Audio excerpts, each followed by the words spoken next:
فمن یکفر بالطاغوت ویؤمن باللہ فقد استمسک بالعروۃ الوثقی لا انفصام لہا واللہ سمیع علیم۔ تو جو شخص بھی طاغوت کا کفر کرے گا، انکار کرے گا، طاغوت کے خلاف بغاوت کرے گا اور ایمان لائے گا اللہ پر، یہ اہم ترین مقام ہے اس اعتبار سے کہ جیسے میں نے اس سے پہلے بھی دیکھا لا الہ الا ہو، لا الہ پہلے ہے، الا ہو بعد میں آتا ہے، نفی اس بات۔ اسی لیے بعض جو ہمارے سلسلے تصوف کے ہیں اس میں جو ذکر ہوتا ہے لا الہ الا اللہ، اسے نفی اس بات کا ذکر کہتے ہیں، لا الہ الا اللہ، الا پر وہ ضرب لگاتے ہیں قلب کے اوپر، جس سے ایک خاص قسم کی کیفیت پیدا ہوتی ہے، ایک نفسیاتی کیفیت حاصل ہوتی ہے۔ تو پہلے نفی ہے پھر اس بات، وہی ہے پہلے طاغوت کا انکار کرو پھر اللہ پر ایمان لاؤ، تب ایمان معتبر ہے۔ طاغوت کسے کہتے ہیں؟ طغا سے بنا ہے، طغا طغیانی، دریا اپنے حدود کے اندر بہہ رہا ہے لیکن اب یہ کہ اس کی پانی ادھر چھلک گیا ہے، اپنے حدود سے کناروں سے نکل گیا، اسے کیا کہتے ہیں؟ طغیانی، طغیانی آئی ہوئی ہے، طغیانی۔ تو انسان کا اور جنوں کا مقام کیا ہے؟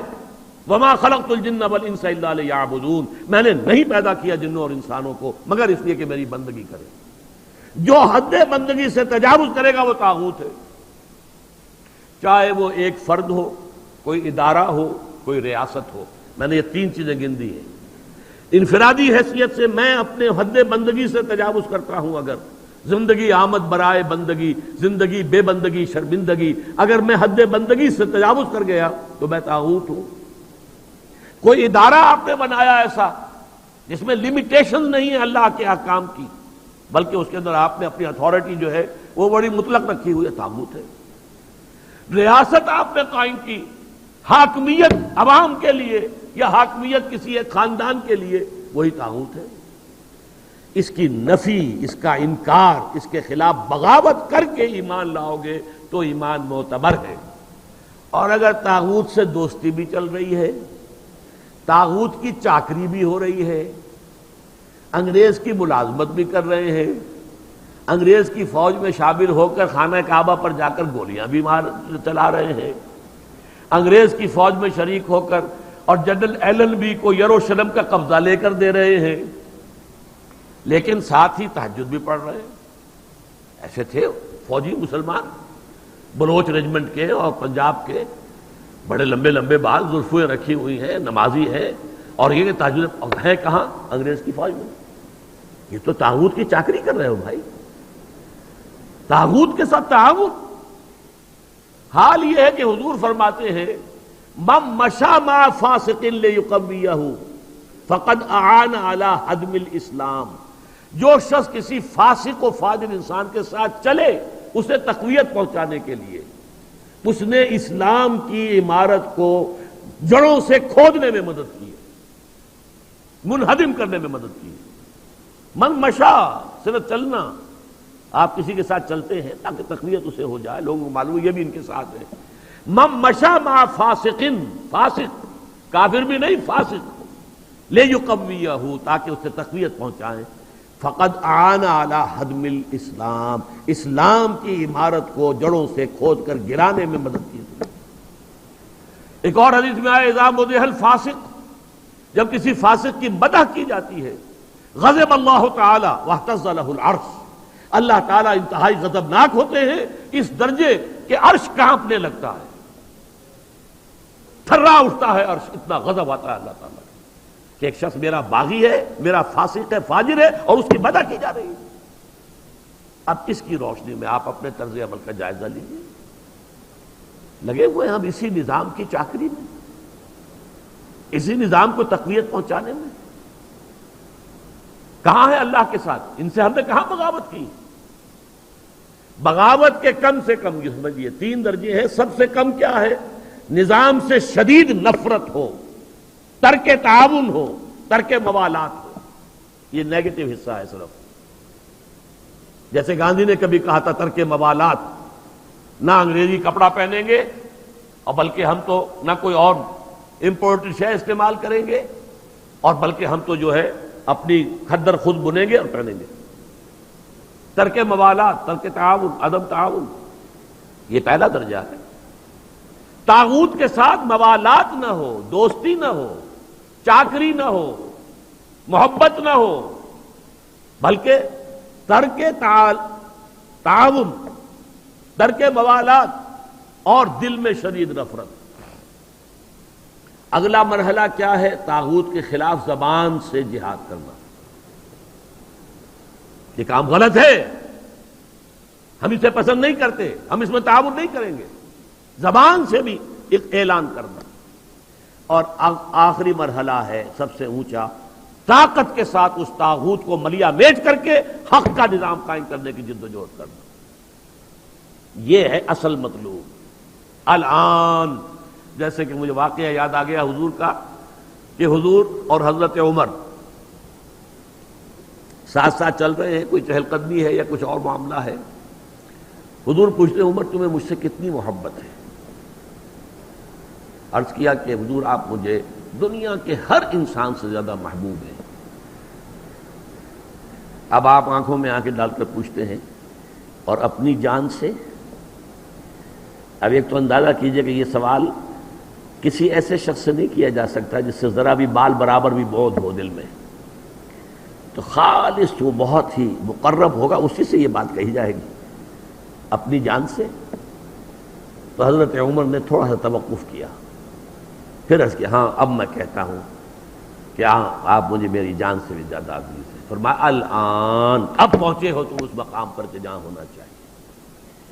تو الآن والا معاملہ یہ ہے کہ انسان تن من دھن اپنی زندگی ہر شے لگا دے طاغوت کے خاتمے اور حق کے غلبے کے لیے۔ وہ ہے جہاں سے بات شروع ہوئی تھی، لگا دو، کھپا دو، صرف کر دو۔ یا ایھا الذین آمنوا انفقوا مما رزقناکم من قبل ان یاتی یوم لا بیع فیہ ولا خلۃ ولا شفاعۃ والکافرون هم الظالمون۔ اس روش کو اختیار کرنے سے انکار کرنے والے ہی تو کافر اور ظالم اور مشرک ہیں۔ اور کون ہے؟ ومن یکفر، اب میں دیکھیے دو حدیثیں بھی آپ کو سنا دیتا ہوں، میں نے تو ترتیب الٹی بتائی تھی۔ ہم کمزور لوگ ہیں تو کمزور ترین درجہ پہلے بیان کر دیا کہ طاغوت سے دلی نفرت ہو، تعاون نہ ہو۔ اس سے اوپر یہ کہ زبان سے جہاد اس کے خلاف کیا جائے، اس سے اوپر ہے طاقت کے ساتھ جہاد کیا جائے۔ لیکن حدیث میں آتا ہے اوپر سے نیچے کی طرف، من رأى منکم منکرا فلیغیرہ بیدہ، تم میں سے جو شخص بھی کسی منکر کو دیکھے، بدی کو دیکھے، اس کا فرض ہے کہ اسے اپنی قوت سے، طاقت سے، ہاتھ سے بدلے۔ فإن لم يستطع، اگر اس کی طاقت نہیں ہے، استطاعت نہیں ہے یا ہمت نہیں ہے، یہ دونوں چیزیں ایک دوسرے کے ساتھ ہی ہوتی ہیں، فبلسانہ، تو کم سے کم زبان سے تو اس کے خلاف بات کرے، گونگا شیطان تو نہ بن کے بیٹھ جائے۔ فإن لم يستطع، اگر اس کی بھی طاقت نہیں ہے، ہمت نہیں ہے، فبقلبہ، تو دل سے شدید نفرت رکھے، وذالک اضعف الایمان، یہ ایمان کا کمزور ترین درجہ ہے۔ دل میں نفرت بھی نہیں ہے تو ایمان ہے ہی نہیں، ایمان کی نفی ہے مطلق۔ دوسری حدیث سن لیجئے، یہ تو ہے مسلم شریف کی روایت حضرت ابو سعید خدری سے رضی اللہ تعالی عنہ۔ مسلم شریف ہی کی دوسری روایت ہے عبداللہ ابن مسعود سے رضی اللہ تعالی عنہ۔ حضور فرماتے ہیں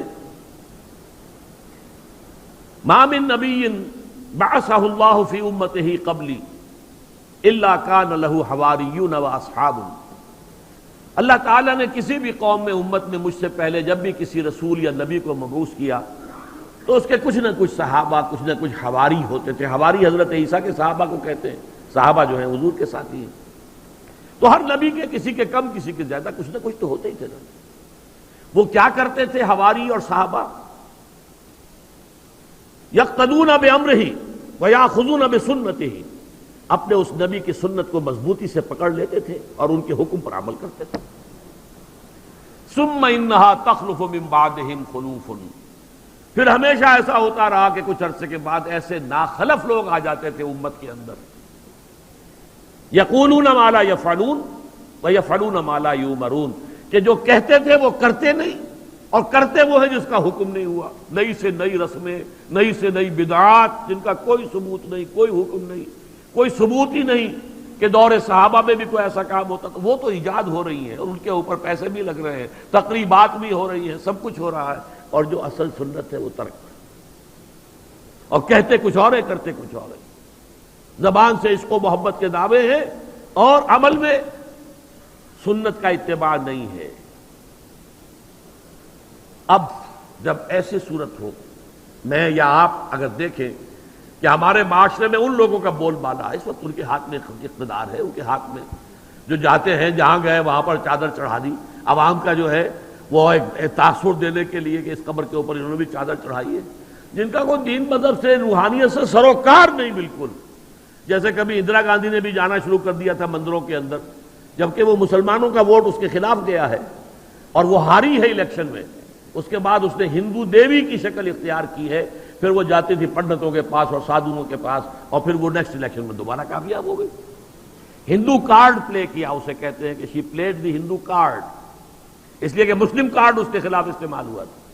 اسی طرح ہمارے سیاستدان، لیکن یہ کہ جو شخص بھی اس کیفیت سے دو چار ہو، اب سن لے، فمن جاہدہم بیدہ فہو مومن، جو بھی تم میں سے ایسے لوگوں کے خلاف اپنے طاقت سے اور اپنے ہاتھ سے جہاد کرے گا وہ مومن ہوگا۔ ومن جاہدہم بلسانہ فہو مومن، اور جو اپنی زبان سے جہاد کرے گا وہ بھی مومن ہوگا۔ ومن جاہدہم بقلبہ فہو مومن، جو اپنے دل سے جہاد کرے گا یعنی شدید نفرت رکھے گا وہ بھی مومن ہوگا۔ ولیس وراء ذلک من الایمان حبۃ خردل، اس کے بعد تو ایمان رائی کے دانے کے برابر بھی نہیں ہے۔ تو اپنے ایمان کو آپ تول لیجئے کہاں کھڑے ہیں، طاغوت کے ساتھ آپ کی روش کیا ہے۔ بہرحال من یکفر بالطاغوت ویؤمن باللہ فقد استمسک بالعروۃ الوثقی، جس نے کہ طاغوت کا کفر کیا، طاغوت سے بغاوت کی اور اللہ پر ایمان لایا، اس نے مضبوط کنڈے کو پکڑ لیا ہے۔ یہ جو نقشہ ہے یہاں پر، اس کو ایک تمثیل سے سمجھ لیجئے۔ سمندری جہاز پہ فرض کیجئے کچھ شخص عرشے پر کھڑا ہوا ہے، کوئی ہچکولا ایسا آیا کہ گر گیا سمندر میں، اور آپ کو معلوم ہے کہ اس کے ساتھ کنڈے لگے ہوتے ہیں۔ اگر کوئی کنڈا اس کے ہاتھ میں آ جائے، فرض کیجئے تیرنا ویرنا نہیں جانتا غریب، کنڈا ہاتھ میں اگر آ گیا تو وہ کنڈا کبھی نہیں چھوڑے گا وہ، اس لیے کہ اس کنڈے کے ساتھ اس کی جان وابستہ ہے۔ بلکہ میں کہا کرتا ہوں کہ اگر کوئی شارک مچھلی آ کر اس کی ٹانگ کاٹ کے لے جائے تو وہ کہے گا جائے، لیکن یہ کہ میں اس کنڈے کو نہیں چھوڑوں گا، اس لیے کہ یہ کنڈا ہے کہ جس کے ساتھ میری اب جان وابستہ ہے۔ اسی طریقے سے گویا کہ انسان اپنی حفاظت اور تحفظ کے لیے وَمَن يَكْفُرْ بِالطَّاغُوتِ وَيُؤْمِن بِاللَّهِ فَقَدِ اسْتَمْسَكَ بِالْعُرْوَةِ الْوُثْقَىٰ، اس کا ہاتھ اس مضبوط کنڈے پر آ گیا کہ جس کے بعد اب اس کی گمراہی نہیں ہے۔ لَا انفصام لَهَا، جیسے کنڈا مضبوط ہے، وہ اپنی جگہ سے نکلنے والا نہیں ہے، وہ ہٹنے والا نہیں ہے، جگہ چھوڑنے والا نہیں ہے، ٹوٹنے والا نہیں ہے۔ لَا انفصام لَهَا، ایسا کنڈا اس پر اس کا ہاتھ آ گیا ہے۔ واللہ سمیع علیم، اللہ تعالیٰ سب کچھ سننے والا، سب کچھ جاننے والا ہے۔ یہ سمیع علیم تنوین کے ساتھ یہ صفات ہے۔ السمیع ہوتا تو اللہ کا نام ہو جاتا، العلیم ہوتا تو اللہ کا نام ہو جاتا۔ اللہ ولی الذین آمنوا یخرجہم من الظلمات الی النور۔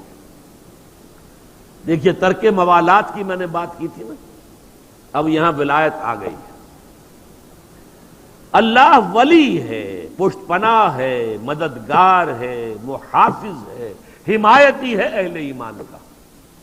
یعنی یہ جو کشاکش ہوگی اب حق و باطل کے مابین، طاغوت کے خلاف تمہیں جہاد کرنا ہے، کفر کرنا ہے، احقاق حق ابطال باطل کی جد و جہد کرنی ہے، تو تمہیں کسی کا سہارا درکار ہے، اللہ کا سہارا، اللہ کی مدد۔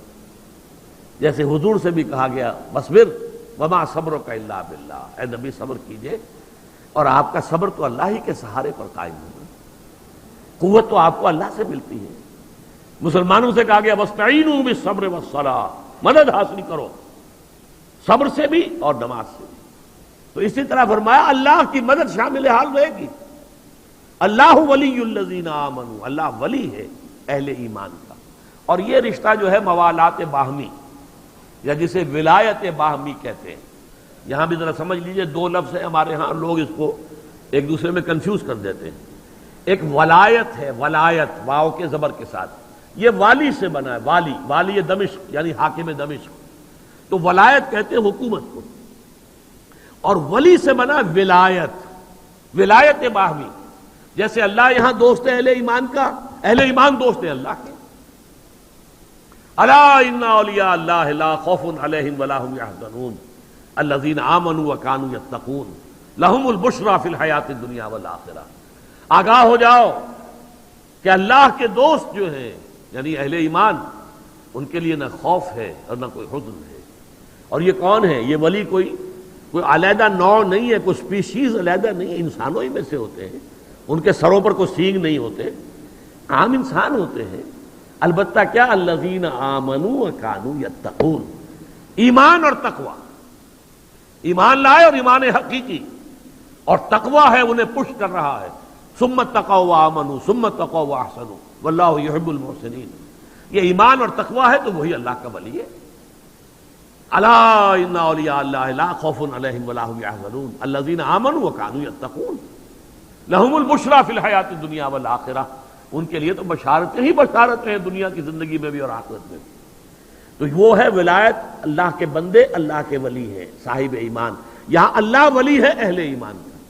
جو بھی وہ طاغوت کے خلاف جد و جہد کریں گے، کشاکش کریں گے، محنت کریں گے، انفاق جان و مال کریں گے، انفاق مال اور بذل نفس کریں گے، وقت خرچ کریں گے، اپنی قوتیں لگائیں گے، جان و مال کے اوپر خطرات مول لیں گے، اپنی اولاد کو انویسٹ کریں گے، تو اللہ تعالیٰ ان کی مدد کرے گا، پشت پناہ ہوگا قدم قدم پر. اللہ ولی الذین آمنوا یخرجہم من الظلمات الی النور. اور وہ انہیں نکالتا رہتا ہے اندھیروں سے روشنی کی طرف. یہ نوٹ کر لیجئے، کئی دفعہ پہلے بھی میں نے کہا ہے، قرآن مجید میں نور ہمیشہ واحد آیا ہے، انوار کا لفظ آیا ہی نہیں. اور ظلمات ہمیشہ جمع آیا ہے، ظلمت کا لفظ آیا ہی نہیں. ظلمات بعضها فوق بعض سورہ نور میں نور علی نور، نور پر نور، وہاں دونوں جو ہے نور واحد ہے. اور یہ ظلمات بعضها فوق بعض، تہ بر تہ گمراہیاں اور اندھیارے ہیں ایک دوسرے کے اوپر چڑھے ہوئے. تو یہاں بھی فرمایا اللہ نکالتا رہتا ہے انہیں. یہ فعل مضارع ہے، فعل مضارع میں دوام اور تسلسل ہوتا ہے، مسلسل. اس لیے کہ ایسا نہیں ہے کہ بس یہ ایک مرحلے پر آپ جو ہے اندھیرے سے نکل کر روشنی میں آ گئے. اس لیے کہ بہت سے اندھیارے اندر ہو سکتے ہیں کہ ابھی ہوں. جیسے میں نے ابھی بتایا، شاید ابھی اپنی جان سے زیادہ عزیز اللہ اس کے رسول نہ ہو، شاید، اور ہر ایک سے زیادہ عزیز تو ہو گئے. شاید کہ کوئی اور آپ کو اللہ سے زیادہ عزیز ہو. یہی تو امتحان تھا آخری، سب سے مشکل، سب سے کڑا، سب سے بھاری امتحان جو لیا ابراہیم کا. اکلوتا بیٹا 13 برس کی عمر، دعائیں مانگ مانگ کر جو لیا تھا، ذبح کرو اسے. ایسا تو نہیں کہ اس اکلوتے بیٹے کی محبت ہماری محبت سے بڑھ گئی. اکلوتا بیٹا، اندازہ کیجئے 100 برس کی عمر کا بوڑھا آدمی ہے، اور اس بوڑھے کا دست و بازو بنا ہے بیٹا 13 برس کا، اکیلا بیٹا. ابھی حضرت اسحاق کی پیدائش نہیں ہوئی ہے، کر دو ذبح، تیار ہو گئے. اسی لیے رحمت خداوندی چیخ اٹھی ہے، یا ابراہیم قد صدقت رؤیا. بس تم نے جو ہے چھری چلا دی اور تم نے اپنا خواب پورا کر دیا، بس آگے نہیں. گویا کہ میں نے اس میں لکھا تھا، میرا مضمون ہے کہ یہاں ممتحن نے بس کی ہے، جس کا امتحان لیا جا رہا تھا اس نے بس نہیں کی. ممتحن نے کہا بس، اس سے آگے نہیں. تو سمجھ لیجئے کہ یہ امتحانات ہوتے ہیں، آدمی کو نکلنا ہوتا ہے. ابھی کیا پتا، میں سمجھتا ہوں کہ میں ان اندھیروں سے نکل آیا، کوئی اور تاریکی میرے قلب کی کسی گہرائی کے اندر ابھی کہیں مورچہ لگا کر بیٹھی ہوئی ہے، کچھ نہیں کہہ سکتی. کوئی ریاکاری کا ہی مورچہ ہو، کوئی اپنی تعریف سن کر جو ہے دل خوش ہوتا ہے، یہی ہو.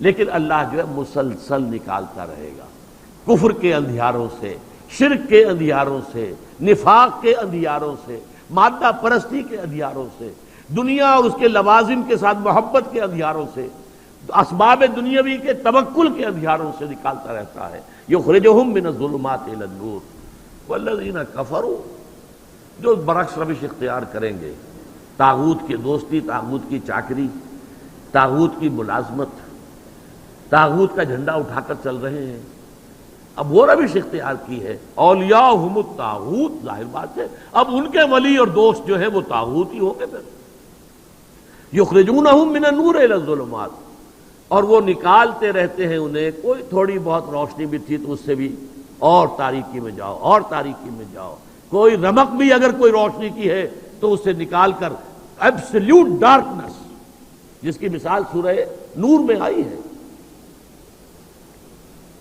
اپنا ہاتھ بھی آگے بڑھاتا تو نہیں دیکھ سکتا، جس کو ہم کہتے ہیں ہاتھ کو ہاتھ سجائی نہیں دیتا۔ ظلمات بعضها فوق بعض اذا اخرج يده لم يكد يراها ومن لم يجعل الله له نورا فما له من نور، جسے اللہ ہی نے نور عطا نہ کیا ہو، اللہ ہی نے نور سے جو محروم کر دیا، اسے کہاں سے نور مل جائے۔